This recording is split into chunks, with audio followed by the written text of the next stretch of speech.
Hello friends, நீங்கள் bank loan வாங்கியிருக்கிறீங்களா? அதாவது personal loan, நகைக்கடன் மற்றும் வீட்டுக்கடன், வாகனக்கடன் அப்படின்னு ஏதாவது ஒரு கடன் வாங்கியிருந்தீங்கன்னா உங்களுக்கு ஒரு முக்கியமான குட் நியூஸை ஆர்பிஐ வெளியிட்டிருக்காங்க.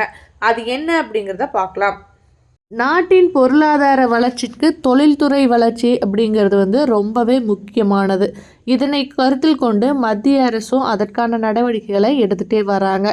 இப்போது இன்ஃப்ளேஷன் ரேட் பார்த்திங்கன்னா 4% அளவுக்கு இருப்பதனால வட்டி விகிதத்தை ஏற்கனவே 3 முறை குறிச்சிருக்கிறாங்க ஆர்பிஐ. இந்த நிலையில் 4வது முறையாக இன்னும் 25 அடிப்படை புள்ளிகள் பேஸ் பாயிண்ட் ரெப்போ ரேட்டில் குறைக்கிறதா சொல்லிட்டு இருக்காங்க. ஸோ இதனால் இனிமேல் வீட்டுக்கடன், வாகனக்கடன், நகைக்கடன், பர்சனல் லோன் வாங்கினவங்களுக்கெல்லாம் இஎம்ஐ ஆனது குறைய போகுது.